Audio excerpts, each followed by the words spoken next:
Muhaimin Iskandar. Waktunya 1 menit, Pak Mahfud, dimulai dari saat Bapak berbicara. Silakan. Ya, Pak Muhaimin, calon wakil presiden yang terhormat. Pada tahun 2014 kita berada di posisi yang berbeda. Saya menjadi ketua timnya Pak Prabowo, Pak Muhaimin di timnya Pak Jokowi waktu itu. Ada pertanyaan dari Pak Jokowi pada tanggal 5 Juli 2014 kepada Pak Prabowo. Pertanyaannya begini, Pak Prabowo, saat ini kita dihadapkan dengan bencana ekologis yang salah satunya disebabkan oleh kerusakan hutan. Laju penggundulan hutan di negara kita tertinggi di dunia. Nah, saat ini situasinya sama dengan tahun 2014 seperti yang kita diskusikan sejak tadi. Apakah Pak Muhaimin setuju bahwa kita telah gagal menghentikan kerusakan hutan dan juga food estate sesuai dengan penilaian Washington Greenpeace? Selesai. Kami persilakan calon wakil presiden nomor urut 1 Bapak Muhaimin Iskandar untuk menjawab. Waktunya 2 menit dimulai saat Bapak berbicara. Silakan. Yang patut untuk bisa menjadi alat ukur adalah bahwa dari seluruh rencana mengurangi deforestasi itu adalah berapa prestasi untuk melakukan penghijauan atau reforestasi.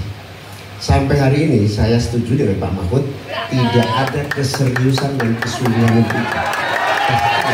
Mau menyediakan pangan nasional saja, kenapa tidak melibatkan petani, malah juga melakukan penggundulan hutan dan gagal lagi. Karena apa? Karena tidak melibatkan masyarakat adat setempat, juga tidak melibatkan para petani, bahkan merusak keanekaragaman hayati kita.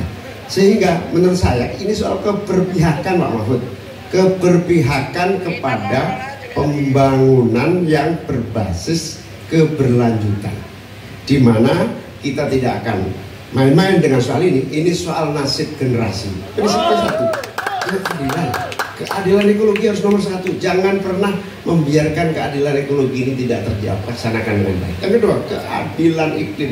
Yang ketiga, keadilan antar generasi. Komitmen keadilan ini termasuk komitmen keadilan agraria, keadilan sosial, nggak dijalankan sama sekali karena memang apa? Tidak ada komitmen dan kesungguhan. Konstitusi sudah ada, anggaran juga punya, kemudian undang-undang juga banyak. Sekali lagi, komitmen dan kemauan sungguh serta tidak abai terhadap tugas dan tanggung jawab sebagai pemerintah. Oleh karena itu nanti kalau amin dipercaya, insya Allah yang paling pokok adalah kesungguhan, komitmen untuk melaksanakan konstitusi dengan sungguh-sungguh, berpihak kepada rakyat dan lingkungan, bukan berpihak kepada investor atau pemerintah.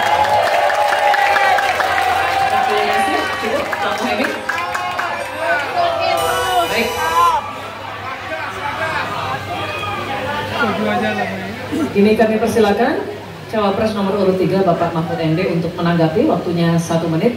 Mulai dari saat berbicara, silakan.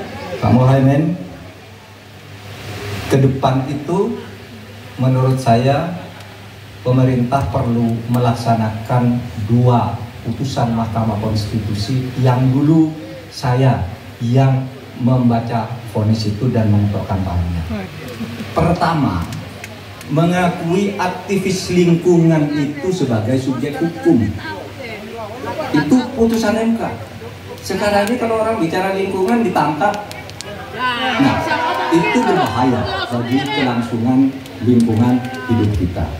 Lalu yang kedua, saya juga udah pernah tuh membuat putusan Mahkamah Konstitusi dan saya sendiri yang ngetok palunya agar definisi hutan adat itu betul-betul dibedakan dari definisi hutan negara. Karena definisi hutan adat yang sering dipakai sekarang itu sering menyingkirkan masyarakat adat dari lingkungan hidupnya. Selesai. Waktunya habis. Kami persilakan kembali Cawapres nomor urut 1 Bapak Muhaimin Iskandar untuk merespon tanggapan dari Pak Mahfud MD tadi. Waktunya 1 menit dimulai dari saat Bapak berbicara. Silakan. Ya, setuju apa yang disampaikan Pak Mahfud. inti dari hasil kemerdekaan kita itu kan dua. Satu, bahwa pemerintah atau negara mengatur sistem dan tata kelola pemerintahan dan kenegaraan. Yang kedua, mengelola kekayaan dan aset negara kita. Nah, ini yang tidak pernah dilakukan. Dibiarkan aset itu liar, bahkan ada orang yang menguasai 500.000, sementara petani gurun kita sudah hampir 16 rumah tangga petani gurun yang hanya punya tanah setengah hektar.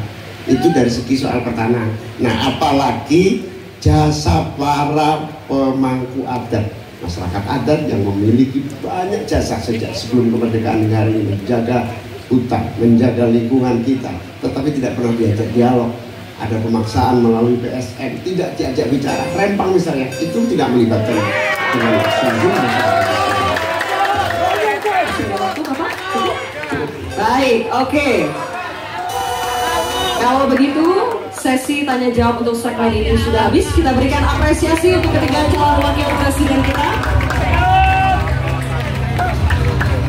Adik-adik sekalian, kita akan jeda sejenak dan di segmen selanjutnya ketiga calon wakil presiden akan kembali melakukan tanya jawab. Untuk itu tetap bersama kami di debat keempat calon wakil presiden pemilu tahun 2020.